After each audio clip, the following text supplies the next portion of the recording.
Bueno,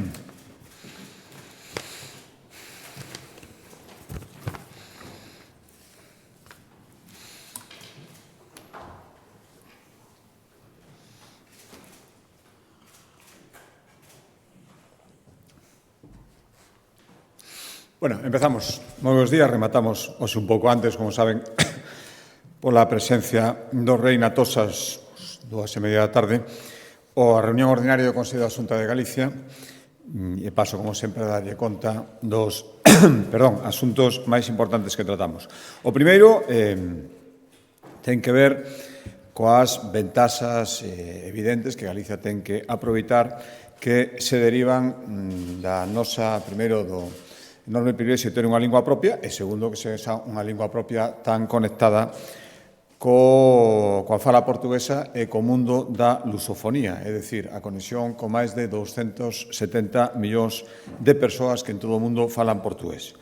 Tradicionalmente sempre mantivemos na antiga Galicia fortes lazos coa lusofonía, especialmente, por razóns evidentes, coa zona norte de Portugal, e, por lo tanto, isto é unha vantaxe que compre seguir aproveitando, unha vantaxe lingüística, pero que eso nos abre moitísimas portas en relacións humanas, relacións económicas, relacións educativas, como digo, con eses casi 300 millóns de persoas que no mundo falan a lingua portuguesa. Xa era un objetivo da Lei Paz Andrade, cando se aprobou no ano 2014, a raíz deso e de todos os acontecementos e os avances que se foron producindo estes anos, o Consello da Xunta de Galicia acordou a creación do Observatorio de Lusofonía chamado Valentín Paz Andrade, con ese objetivo que se decía de reforzar os lazos entre Galicia e o mundo lusófono. A que se vai dedicar este Observatorio Valentín Paz Andrade? Pois, en primeiro lugar, a asesorar o Goberno galego en todas as medidas que teñan que ver co desenvolvemento e potenciación desa relación coa lusofonía, e tamén vai servir como foro de diálogo permanente entre as administracións e as entidades públicas e privadas, con ese objetivo de fortalecer os vínculos que permite a nosa relación coa lusofonía. Funcións, pois, identificar as necesidades, os retos e as oportunidades que Galicia ten en todas estas materias, fomentar o coñecemento da lingua portuguesa en Galicia e propoñer actividades de intercambio e colaboración de todo tipo cos países lusófonos. En definitiva, xa digo, trátase de impulsar medidas para consolidar Galicia nos países de fala portuguesa, a nosa presencia, o noso impás, e tamén estreitar lazos grazas a relacións que hai entre o galego e o portugués. Representación neste observatorio, pois o Consello da Cultura Galega, a Real Academia Galega de Lingua, as tres universidades, a Federación Galega de Municipios e Provincias, a Confederación Galega de Empresarios e os centros de estudios galegos que existen en Portugal e en Brasil. Estes serán os componentes iniciais dun observatorio que comeza a súa andaina e que, xa digo, supón un paso máis nese estreitamento de relacións a través das linguas co mundo da lusofonía. Cambiando de consellería, a proposta da Consellería de Medio Rural, o Consello deulle o visto bo a investir 16,5 millóns de euros en apoios a pequenas e medianas empresas que traballan no sector forestal. 16,5 millóns de euros para mobilizar casi 50, porque é parte de axudas para actividades destas PEMES, xa digo, sobre 150, sería unha axuda complementaria ás actividades que elas mismos desenvolven. Son dúas liñas, a maior, 14,1 millóns de euros dedicados a completar investimentos en tecnoloxías, en procesamento da madeira e na súa comercialización. Son casi 120 beneficiarios os que se acollerían a estas axudas. Basicamente son cortadores de madeira, empresas que se dedican a tala, a serradeiros, todo o que ten que ver coa primeira transformación. E despois habería unha axuda de menor cuantía, unha liña de axudas, 2,4 millóns de euros, para as empresas de segunda transformación, é dicir, as que se dedican ás fabricacións derivadas da madeira, especialmente todo o que ten que ver co contract, que en Galicia ten unha especial potencia e presencia.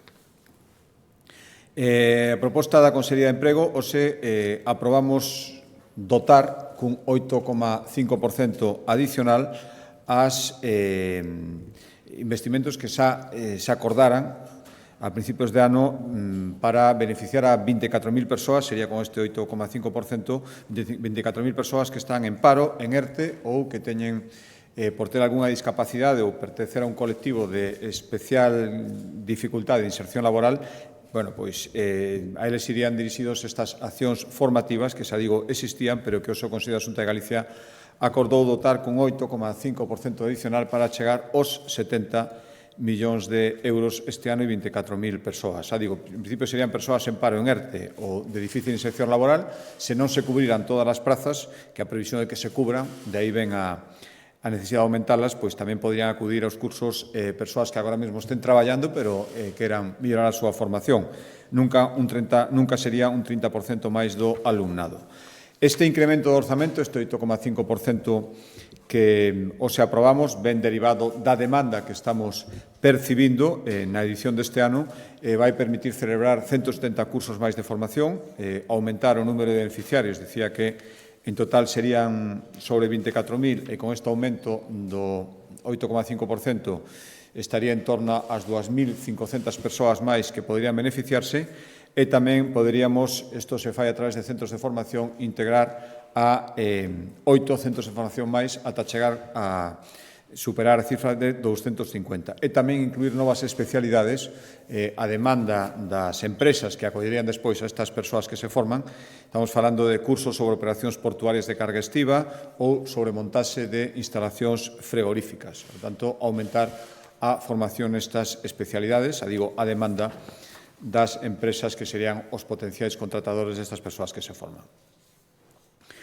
Analizamos tamén no Consello da Xunta de Galicia un balance presentado pola Consellería de Política Social respecto a un importante programa, que é o programa de respiro familiar, é dicir, coidar os coidadores, as persoas que atenden os grandes dependentes necesitan tamén unha axuda, un pequeno descanso nun labor que é moi intenso, un labor que require moitísima adicación e, polo tanto, tamén algún momento de respiro, de descanso, e iso se adica este programa. Hai 72.800 dependentes atendidos en Galicia, 5 veces máis que no ano 2009, moitos deles por coidadores que, xa digo, desenvolven un papel fundamental. Levamos este ano destinados un 12% máis de orzamento que no ano 2022 a atender a coidadores que se acollen a este programa de respiro, de descanso, 900 solicitudes de axuda.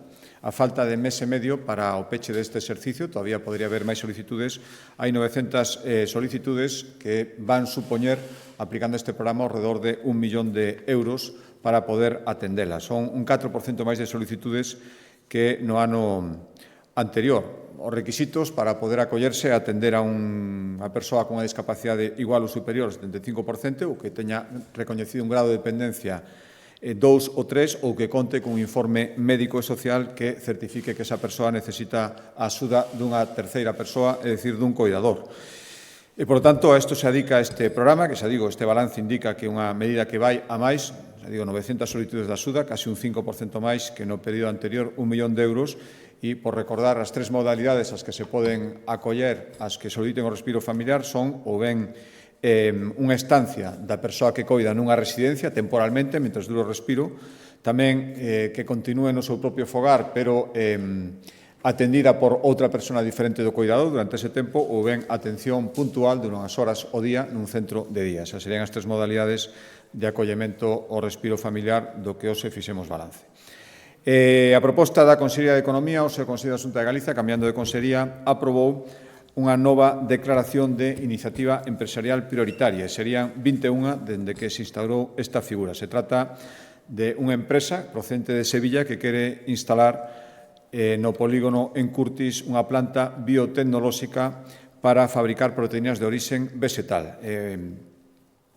A empresa se chama InProteins for All, se instalaría en Curtis, xa digo que se vai a dedicar a proteínas de orixen vegetal, é a primeira planta integral de produción deste tipo de proteínas que se instala en España, un xeito de producir proteínas moi sustentable, non ten disolventes químicos e o seu destiño fundamental vai ser a industria agroalimentaria para elaborar produtos de panadería, de pasta, e, todo o tipo de elaborados onde se utiliza esta proteína. Un investimento importante de 18 millóns de euros e a previsión de empregabilidade entre postos directos e indirectos mentre se construya sería de 350 empregos. A empresa prevé iniciar a construción xa canto antes, unha vez este mesmo ano, unha vez acadada esta declaración, para estar en marcha durante o ano 2025. Xa digo, con estes serían 21 os proxectos declarados iniciativas empresariais prioritarias en Galicia.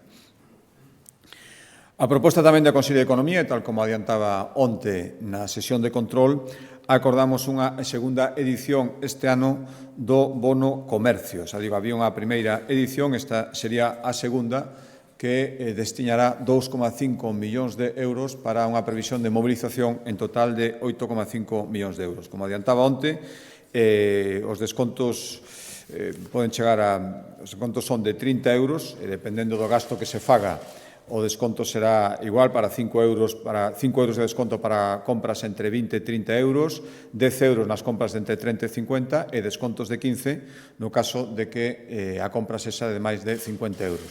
Adicado ao pequeno comercio e sin límite de descarga, é dicir, non se limita a un bono por persoa, sino que calquera persoa poderá descargarse hasta que se esgote o crédito os bonos que estime oportuno ou que considere en función do que se queira aportar o que se aporta a través do bono. É unha experiencia de éxito, tivo moi boa demanda este ano as anteriores e por iso facemos esta segunda edición. Desde que se puso en marcha no ano 2021, se movilizaron, gracias ao bono comercio, 54 millóns de euros e máis de 1 millón de transaccións en Galicia no comercio local. A última edición, da que o acordo de hoxe é a segunda, xa digo, a última edición, a deste ano, tivo a máis de 7.000 locais de pequeno comercio adheridos, 350.000 bonos descargados e 12,4 millóns de euros mobilizados en ventas contando a aportación do bono. Estos son datos da última edición, a deste ano, e, polo tanto,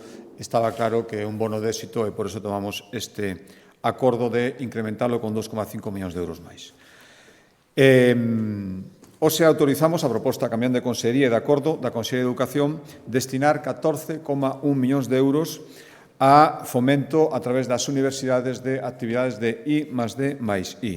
Son todo tipo de actividades, as que isto está dentro do plan de financiamento global que a Xunta de Galicia suscribe coas universidades e son as propias universidades as que deciden, dentro da cantidad que teñen asinada para I+D+I, a que destiño concreto queren con que destiño concreto queren utilizalas. Hai de todo, renovación de instalacións, captación de talento investigador, actualización de oferta académica con novas titulacións. Xa digo, está dentro do plan de financiamento de universidades que ata o ano 2024, dende o ano 2019, vai destiñar, e o acordo de hoxe parte desa cantidad global, 54 millóns de euros a fomentar o I+D+I nas universidades de Galicia nos 7 campus. As accións que hoxe aprobamos, xa digo, é decisión de cada universidade, e na Universidade de Santiago porase en marcha de forma piloto un mestrado dual que confirme formación con prácticas nas empresas. Se rematarán os últimos investimentos necesarios para o grado de Inteligencia Artificial e se vai rehabilitar o Observatorio Astronómico Ramón María Aller. Na Universidade de Vigo, con estes cartos, apoiaránse actividades do Centro de Investigación Mariña e o de Investigación Biomédica e impulsarase a creación dun instituto de investigación centrado na xustiza de xénero e outro en física e ciencias aeroespaciais.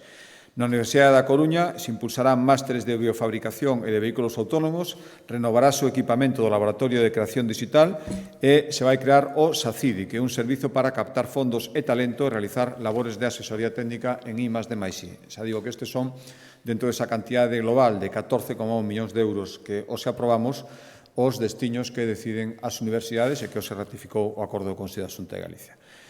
Tamén a proposta de Consello de Educación, hoxe dimos o visto bo o balance unha vez pechado o proceso de matriculación na formación profesional en Galicia. Outro día, na súa comparecencia, adiantaba o Consello de Educación que se volveron batir os récords de matriculados en formación profesional en Galicia, récord histórico este ano, superamos os 64.500 matriculados, persoas matriculadas En formación profesional, 3.700 nada máis e nada menos alumnos e alumnas máis que o ano pasado e, por lo tanto, se consolida esa que chamamos sempre revolución silenciosa e claramente beneficiosa da FP en Galicia. Nunca houbo tantos alumnos cursando un ciclo de FP en Galicia. 6% máis que o curso pasado, xa digo, 3.700 máis, e xa se comparamos con hai tan solo 15 anos, un 86% máis de matriculados que hai 15 anos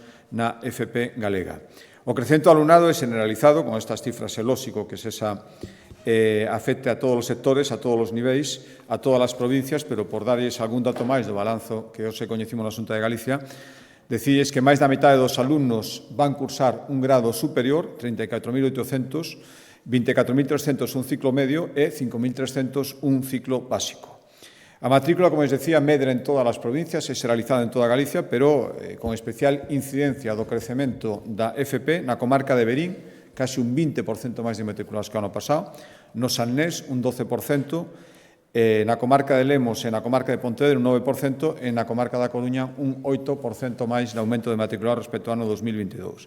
E, en canto a familias profesionais do amplio abano de posibilidades de oferta da FP en Galicia, a familia do sector profesional de formación que gana máis alumnos é o que ten que ver co téxtil e a confección, un 25% máis que o ano pasado, o que ten que ver coas actividades físicas e deportivas, un 14% máis, e coas actividades de instalación e mantemento de aparellos industriais, un 10%. Xa digo, esta é unha revolución imparable, fomentada na Xunta de Galicia e respondendo máis ás demandas do propio mercado, as propias ofertas de traballo que se xeneran para estas persoas que rematan a súa formación.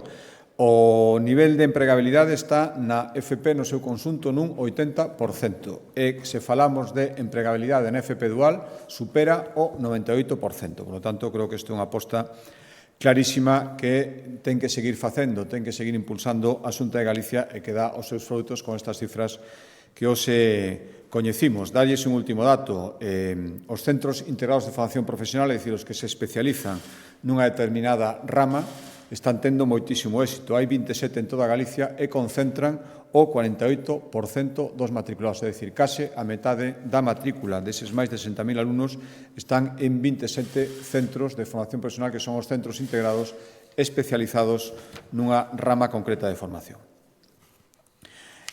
Hoxe aprobamos tamén a proposta da Vicepresidencia Primeira o programa SOGADE de actividades deportivas dos rapaces en idade escolar 6 a 16 anos correspondente a este curso 23-24. É evidentísimo a aprobación, a proposta para o ano que ven da instalación dun bono deporte ven coa crecente, e creo que é máis unha moi boa nova, actividade deportiva que observamos na xente máis nova. Este é un programa que ten xa 15 anos, que se renova e se mellora cada edición e que este ano, xa digo, bate récords de participación. Máis da metade dos alumnos galegos de 6 a 16 anos están inscritos nalgúnha actividade deportiva escolar incluída no programa SOGADE. Por lo tanto, o noso deber é seguir reforzando este programa, seguir fomentando que se adiran federacións para que se poidan ofrecer máis actividades deportivas.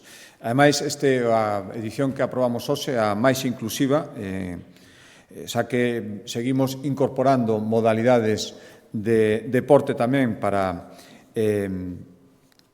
que poda ser tamén deportes para persoas con algún tipo de discapacidade e tamén se impulsan nesta edición competicións con equipos mixtos, é dicir, participación conxunta de alumnos con ou sin discapacidade en competicións que prevén esta modalidade. E tamén medran as modalidades deportivas este ano que se van poder disfrutar os rapaces. Pasamos de 15 a 17 modalidades deportivas diferentes no programa SOGADE para o curso 23-24, xa digo, 39 federacións deportivas, é dicir, sigue medrando a práctica deportiva en idade escolar, e tanto como decir práctica deportiva en xente nova, e, polo tanto, melloramos este programa SOGADE e complementamos con ese bono deporte que estará en vigor o ano que ven.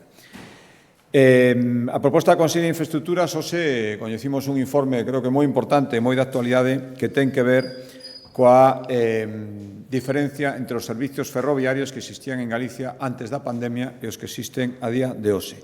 O informe que hoxe presentou a Consellería de Infraestructuras constata unha evidentísima e moi preocupante redución da oferta ferroviaria en Galicia. A Galicia hoxe conta cun 12% menos de servizos de tren que antes da pandemia, servizos que se suprimiron coa pandemia e nunca máis foron recuperados. Se eliminaron 31 conexións diarias e 202 conexións semanais con motivo da pandemia que nunca se recuperaron. A frecuencia dos trens reduciuse en todas as conexións, excepto en dúas, no eixo atlántico ou na conexión que hai entre Santiago e Ourense. Tamén é certo que existen, non se reduciron aquí as frecuencias, pero tamén é certo que a posibilidade real de utilizalos en Galicia é menor, porque estamos falando de frecuencias a maioría de larga distancia que, por lo tanto, xa veñen ocupadas dende moito antes, aínda que non se reduciran as frecuencias, o número de plazas moi pequeno para os que queiran utilizalo de xeito doméstico aquí en Galicia. Exemplos de reducción.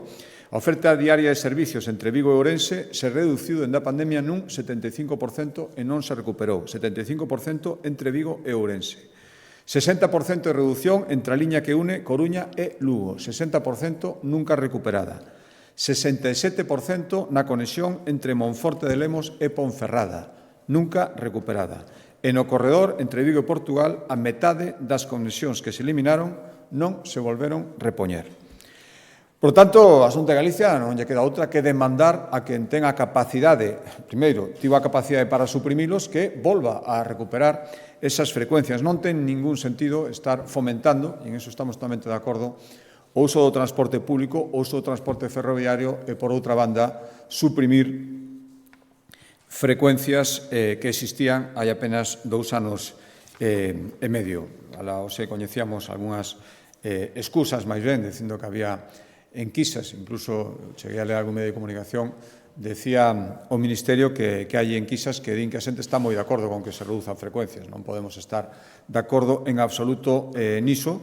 Se fomentamos o transporte público, hai que fomentalo. A Xunta de Galicia está reaccionando. Primeiro, está sendo coherente con a súa aposta decidida polo transporte público do que somos competentes, que é o transporte público por estrada, e tamén facendo fronte á sobredemanda que se está producindo, pois precisamente porque tiña que haber frecuencias ferroviarias que se suprimiron e o Ministerio non recuperou.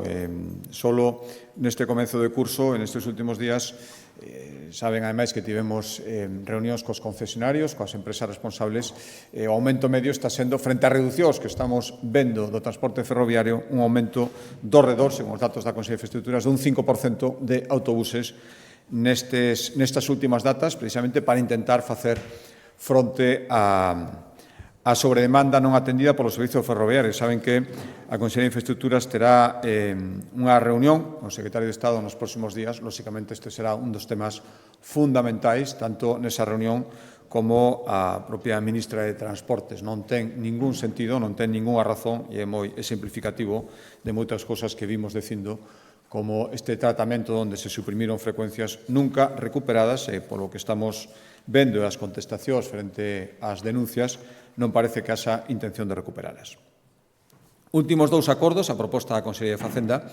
O primeiro é a aprobación da conta xeral da Comunidade Autónoma de Galicia correspondente ao ano 2022. Os aprobamos esta conta na que se amosa unha vez máis que Galicia cumpriu os obxectivos en canto ao déficit e a débeda pública. Por iso estamos todavía máis reforzados para decir que non ten ningún sentido e non é admisible que aquelas comunidades cumpridoras vayan a ser novamente perxudicadas frente a eses gastos enormes que estamos vendo, esas aportacións, 450.000 millóns de euros, cifra de sobra coñecida, que están reclamando precisamente as comunidades autónomas menos cumpridoras.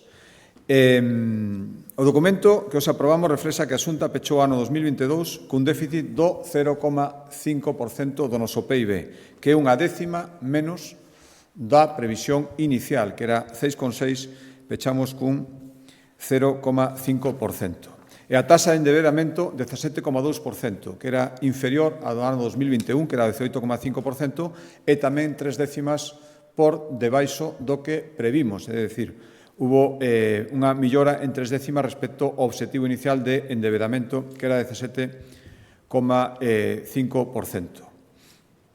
Galicia sigue sendo a día de hoxe a terceira comunidade de réximen común con menor déficit en España. E a comunidade de réximen común, as outras dúas, como saben, son Navarra, as de réximen común, Navarra e País Vasco, non son parámetros moi comparables, por lo tanto, se nos comparamos co resto de comunidades que non teñen un réximen financiero específico, somos a comunidade autónoma que menos incrementou a súa débeda dende o ano 2008. Tanto, digo, frente a algunhas afirmacións absolutamente falsas que estaban saindo estes días, non en Galicia, pero referidas a Galicia, somos a terceira comunidade de réximen común con menor déficit e a comunidade de réximen común que menos incrementou a súa débeda no ano 2008. Somos tamén a terceira comunidade que mellor paga os seus provedores. O período medio de pago en Galicia é de 15 días, cando o período medio no conxunto de comunidades autónomas é de 25.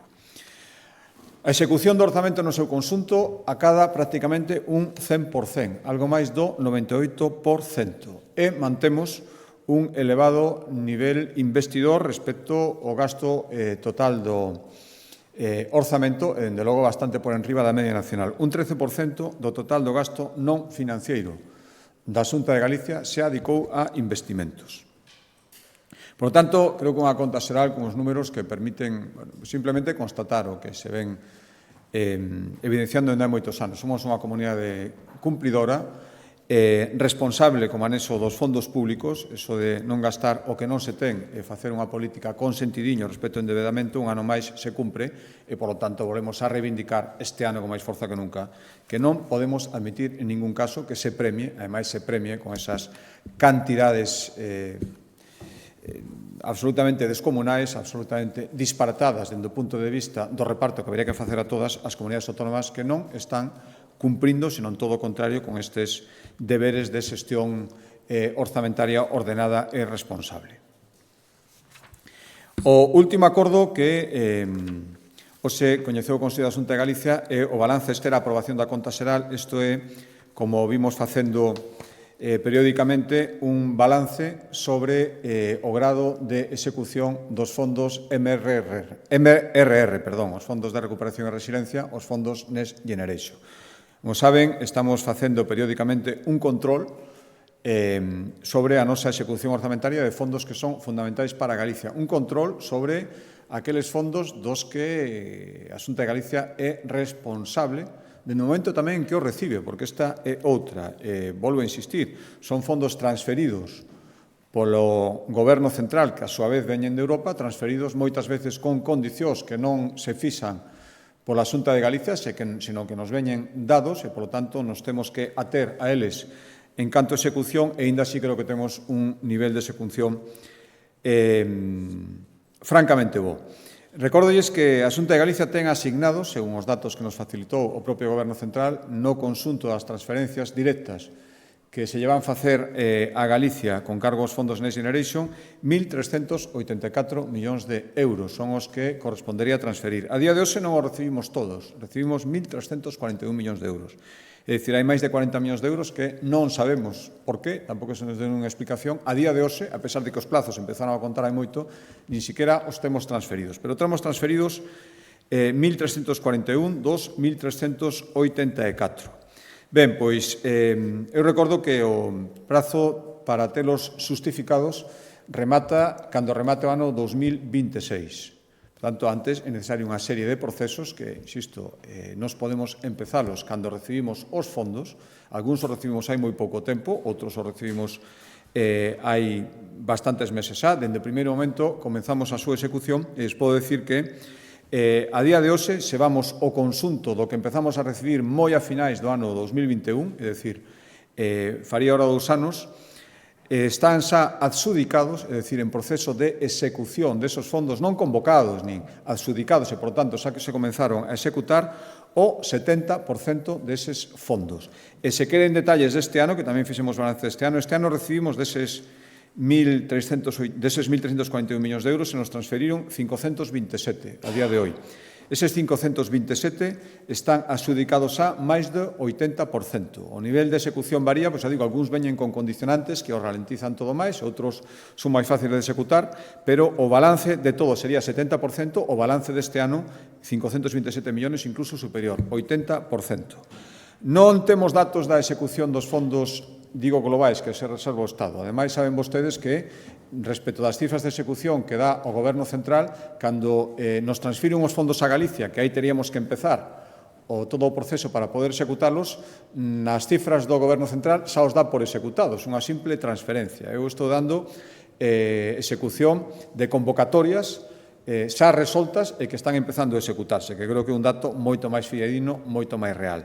Pero do que sí sabemos, que son os fondos embalsados, os que me teño referido tantas veces, eses PERTEs industriais que o Estado se ten reservado en exclusiva e que, polo tanto, do Goberno central depende exclusivamente a súa mobilización e a súa execución, a día de hoxe está adxudicada unha quinta parte do total, solo o 22%, co cal fai máis evidente todavía o que estamos dicindo sempre. Hai fondos, PERTEs industriais, proxectos que o están esperando, en Galicia os coñecen vostedes de sobra, e non ten ningún sentido que só unha quinta parte, algo máis da quinta parte, o 22%, estén adxudicados a día de hoxe. Xa digo, son datos moi evidentes que fan todavía máis evidente a reclamación que non só facemos dende a Xunta de Galicia, están facendo todas as comunidades autónomas dunha cogobernanza a que o Goberno central se nega respecto aos PERTEs industriais e que aí teñen vostedes a diferencia. 70% respecto do conxunto do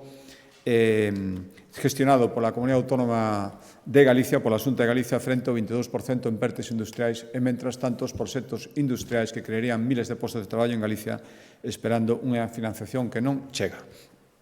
Estes son os asuntos fundamentais que os seguimos no Consello da Xunta de Galicia e quedo a súa disposición, como sempre, para calquera pregunta. Sí, presidente, non sei se pechada a conta xeral do exercicio 2022 nos pode adiantar algo sobre o cadro macroeconómico a partir do que o seu goberno está elaborando os orzamentos do 24. Non hai ninguna novedade respecto do que lles veño dando conta estas últimas semanas. Seguimos sin ter ningún dato. Outro día, vostedes coincidín nun foro co presidente de Asturias, está exactamente igual, coa mesma actitude. Aquí hai dúas solucións: non elaborar orzamento, podría ser lexítimo, non temos datos que necesitamos saber xa, ou facelo respecto a previsións. Non sabemos, non podemos fixar con exactitude o noso teito de gasto porque non se fixou a nivel xeral, non podemos saber as entregas a conta, non podemos saber liquidacións. Dende logo, a alternativa a solución non é non facer orzamento. Os galegos non se poden ver perxudicados pola inacción do Goberno central que, volvo a decir, cada vez se fai máis evidente que se estas alturas non o coñecemos é porque cada vez tamén está máis claro que van ter que atender esas reclamacións, eses casi medio billón de euros no que se está tasando o precio da investidura. Por lo tanto, imos traballar con previsións, ser tan rigurosos na execución de todos os orzamentos, e a proba da conta xeral é unha boa mostra, nos permite ter a suficiente experiencia para intentar aquilatar. Por lo tanto, en breve aprobaremos, xa digo, sin ese dato fundamental, o teito de gasto do orzamento e comezaremos a súa fase final de elaboración, na que xa estamos moi avanzados. Decía que somos un goberno que sigue gobernando e, polo tanto, o noso deber é preparar o orzamento do ano que ven. Hai un debate desta autonomía onde adiantaremos algunhas das medidas, pero para a tranquilidade de todo o mundo, quero decir que a Xunta de Galicia volverá a ter orzamentos para o ano 2024, a pesar de non dispoñer de datos fundamentais que o Goberno central cada vez é máis evidente porque non está facilitando. Boa tarde. Nas últimas semanas houve varias preguntas ao respecto, pero quero insistir no asunto das eleccións galegas, na data das próximas eleccións. Non sei se cambia algo cos últimos acontecementos na política nacional, a primeira parte desta investidura fallida de Feijóo. Non sei se vostede pode garantir que vai agotar mandato. Gustaríame facer unha pregunta, recibir unha resposta de sí, non ou estou non pensando. E tamén queríalle preguntar de que depende en calquera caso que agote mandato ou non. E por outra parte, sobre o futuro político de Feijóo, que futuro pensa que ten dentro do PP? E por outra parte, o PP está insistindo en que saiu reforzado esta primeira parte da investidura. Quero lle preguntar se eso significa que antes estaba debilitado.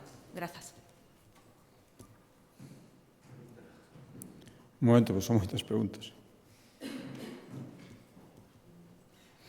Sí, respecto á convocatoria electoral, facíame moita gracia, algún representante do Partido Socialista, o que é a psicoloxía inversa, non? Resulta que nos estamos moi preocupados polas eleccións, o Partido Popular en Galicia, en cambio, partido que non ten nin candidato, que asistimos todos os días a unha rolda de eu non quero, eu me libro, a ver a quen lle toca, están moi tranquilos frente a unha convocatoria electoral que les din que vai ser inminente. Mire, mentras algúns falan todos os días de eleccións, eu lamento ser repetitivo, pero falo todos os días de gobernar e intentar solucionar problemas, que para iso estou aquí, e, por lo tanto, estamos elaborando orzamento, imos propoñer medidas no debate do Estado de Autonomía, e imos intentar que, frente ao desgoberno central, isto siga sendo esa illa de estabilidade donde se goberna. Por lo tanto, é o que estou facendo. Non hai eleccións convocadas e estamos traballando para elaborar uns orzamentos en vigor o ano que ven, mentras os que nin siquiera teñen candidato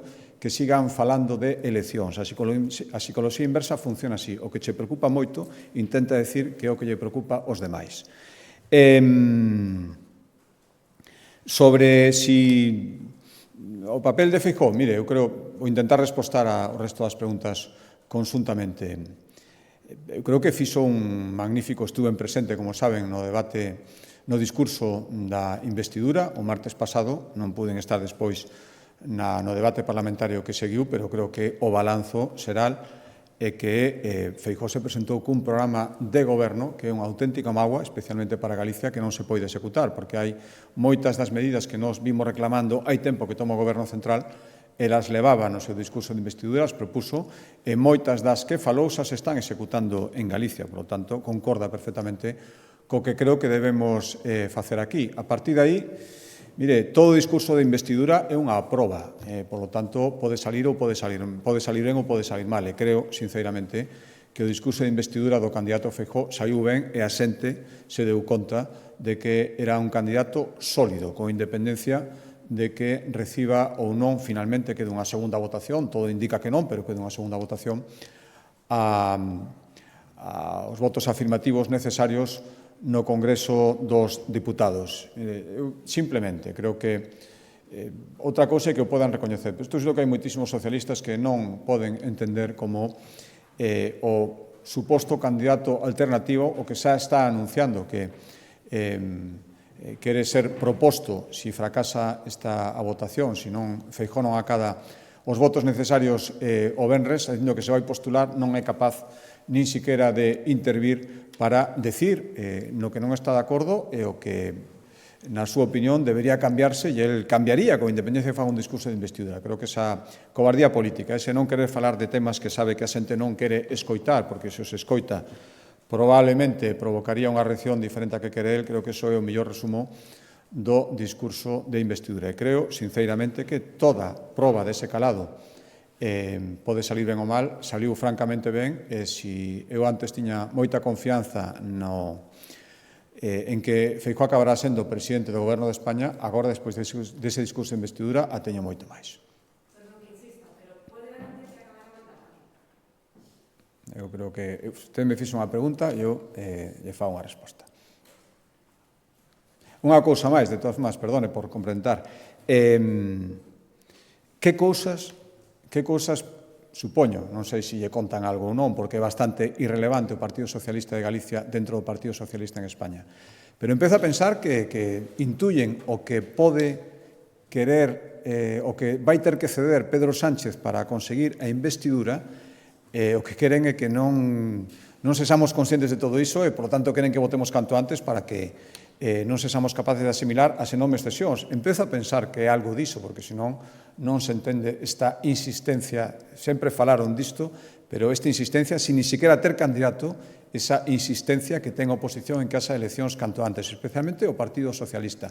Que cousas saberán do que quere facer Pedro Sánchez que creen que hai que votar canto antes para que a xente non lle dé tempo a reaccionar?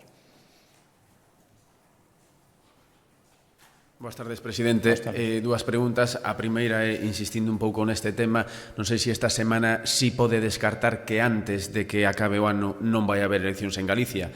E a segunda é relativa a un informe do Concello de Santiago que cifra en 8,6 millóns a cifra que debería recibir da Xunta por ser a capital de Galicia. Independentemente da cifra, non sei se vostede pensa que está infrafinanciada a cidade por ser a capital. Gracias.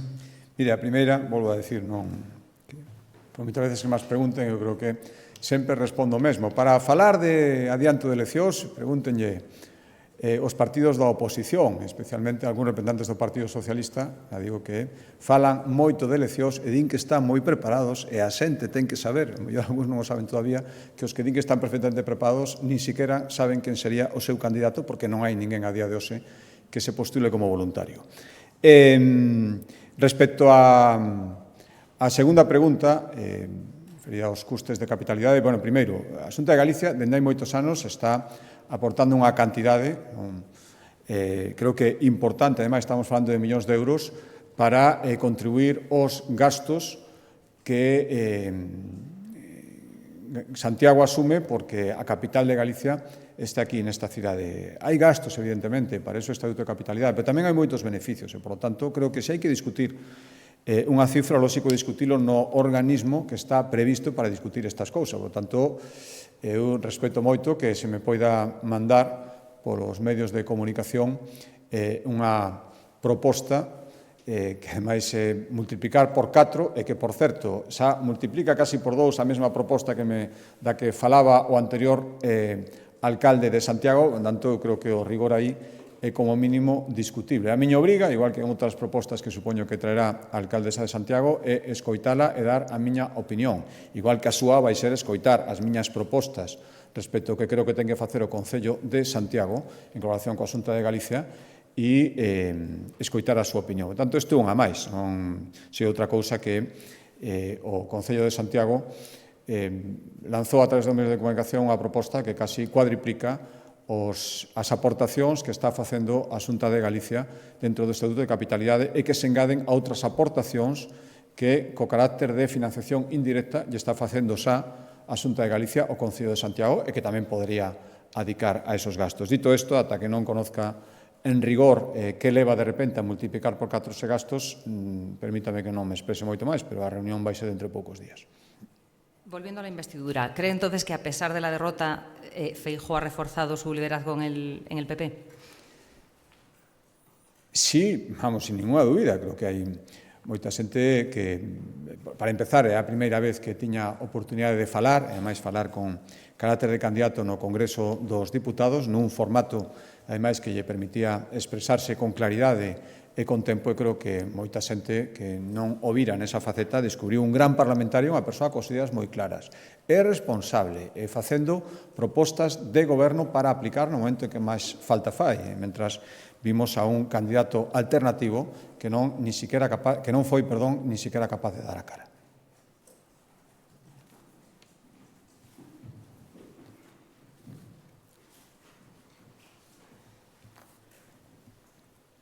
Bos días.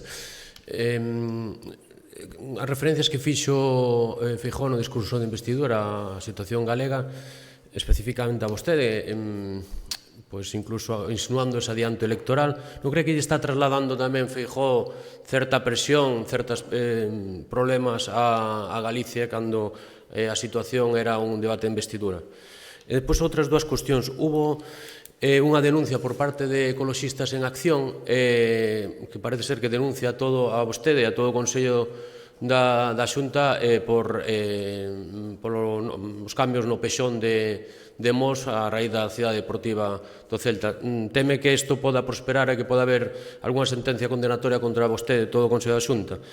E unha última cuestión tamén, o Foro Económico da Banca publicaba onte o seu informe e apuntaba a unha desaceleración económica no segundo trimestre do ano. Quería saber se os datos dos que dispoñen vostedes tamén apuntan a cara a esa liña. Gracias.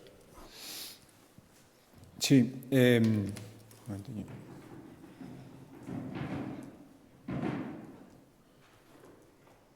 Sí, a primeira, mire, o señor Feijóo dixo dúas verdades como dúas catedrais outro día respecto ao tema que vostede me comenta. Primeiro, dixo que se as eleccións en Galicia se convocaran mañá, o Partido Socialista non ten candidato, é que non o ten.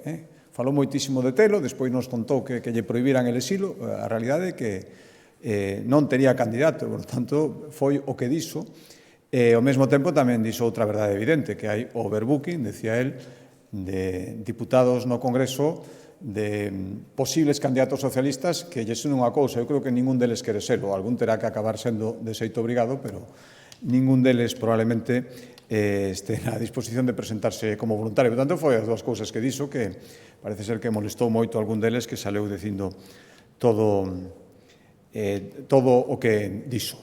Respecto a segunda pregunta que me fai, sí, coñezo por os medios de comunicación, é certo, esa posible denuncia, teño que respetar incluso as denuncias que se poidan presentar. Estou absolutamente tranquilo, non tomamos ninguna decisión, e moito menos no Consello da Xunta de Galicia, que non este avaliada estrictamente por informes técnicos. E se non existen, non a tomamos, como creo que o que ten que facer que aquel goberno responsable. Por lo tanto, absoluta tranquilidade respecto a ese tema. Respecto á terceira pregunta, si, bueno, levamos moito tempo dicindo que esa euforia do goberno, ese gastar sin ton ni son, non ten moito sentido e non é real. Creo que é moito máis útil para a xente que os seus cartos, porque ao final os orzamentos públicos, o que gastamos dende a política vendo recursos dos cidadáns, se gasten con sentidiño e podamos presentar un balanzo como o que acabamos de facer coa conta xeral que os aprobou o Consello da Xunta de Galicia. Por tanto, as cifras o que indican é que hai que ter moito cuidado, é ser moi prudentes e, por lo tanto, comprometer aquilo, primeiro, blindar os servizos públicos e, segundo, intentar comprometernos a facer o que realmente imos poder facer. Por iso digo, cando vexo esas promesas de darlle 450.000 millóns de euros, medio millón de euros, como pago pola investidura, me boto as mans á cabeza e vexo que é moi insusto. Por iso digo que nós non revelaremos ninguna dúda. Nós, estou seguro que o conxunto de Galicia frente a iso. Hai que ser moi estricto co manexo dos recursos públicos e das previsións. Nós fixemos previsións respecto da evolución económica máis prudentes, algúns dirían máis baixas, que as que fai o Goberno central. As nosas son máis prudentes e eu me alegro de que se cumplan e de que incluso as superemos. Creo que iso é a maneira de afrontar estes asuntos. Moi ben, pois moitas gracias.